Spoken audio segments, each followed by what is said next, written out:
Yes, ready, start. Sir, fortunately, the monsoons have till now been good in almost all parts of the country. As a result of this, hydroelectric generation has improved considerably, and this coupled with higher thermal generation has led to the improvement in the power availability in the country.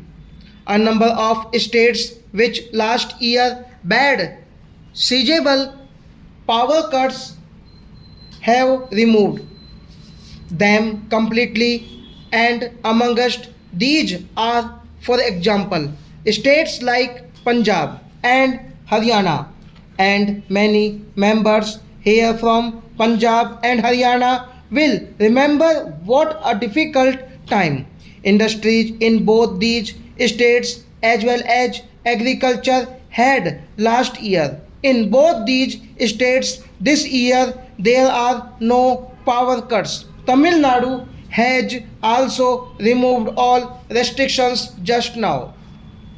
A few months ago, they had 100% restrictions in some of their industries. I think that would be a better way to manage things. Whenever shortages occur like this, state like UP, Maharashtra and Karnataka, which last year were faced with great difficulties in the field of power, have considerably relaxed these power cuts. Madhya Pradesh has almost removed restrictions imposed earlier in the other states, except for Andhra Pradesh. I would say the situation is satisfactory. During the current year, we propose to add another new capacity, and in addition to that, we shall continue with our efforts to get more generation from the same installed capacity. We have fixed generation targets for each individual station. While I have referred to the improved situation, I would say with this improvement here there will be general satisfaction in the country, and at any rate the heavy damage should not be there, and it will come down to a comparatively small figure. Nevertheless, I think the need for vigilance continues, and we cannot afford to be complacent.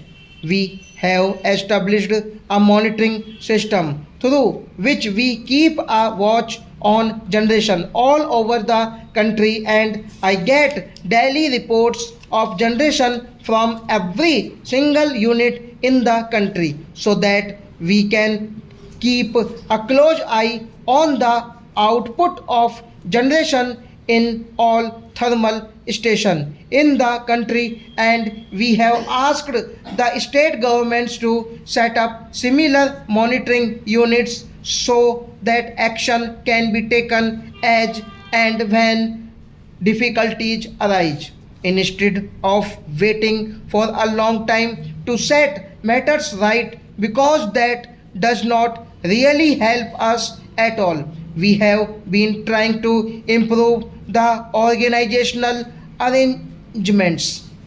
There is one other aspect to which I would like to refer briefly, and that is about the theft of electric wires, theft of transmission parts, and in a few cases, theft of components of transmission towers, which lead to a situation where, in the first shower of monsoon, the whole tower fell, and in spite of good generation, the power could not reach the consumers either in industry or agriculture, or even for the consumers either in industry or agriculture, or even for lightning. This is a highly anti national activity. While the concerned administration has come down hard on these elements, whether it is staff, whether it is those who sell these things, whether it is those who buy them, whether it is those who finance them, etc. Today, the whole government machinery has come down hard on these elements, and along with that, I would request the Honorable in whose areas these malpractices have grown to help in getting the public cooperation, also to tackle this problem so that quick information can be given. I know that in the past a couple of years back, when similar thefts of the wire were taking place in the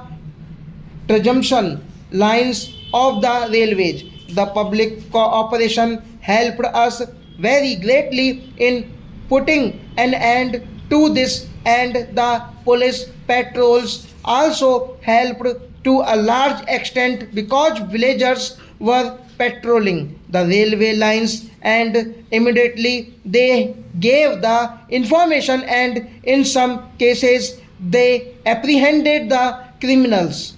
So I would request you to help us to safeguard these vital installations. We ourselves intend to examine whether the law needs any strengthening to take action against such elements. My friend referred to strong regional grids as a step towards the evolution of a strong national grid. Even today, the electricity can this is possible because of technological advance all over travel over long distances, but some of the links are very weak. Therefore, we are developing the refined grids first, and I must say that in the southern region, this strengthening of the grid has been done very well, and today in the southern region, states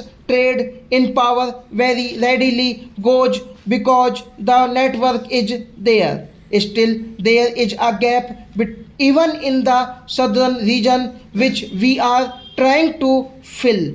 But it is essential to have strong regional grids and strong national grids to make optimum and full utilization of the power generated. Now, sir, my friend referred to line losses, and I agree with him that with the growth in generation, it is necessary to reduce these losses and to improve transmission. This is one of the important factors that has to be kept in mind. Stop.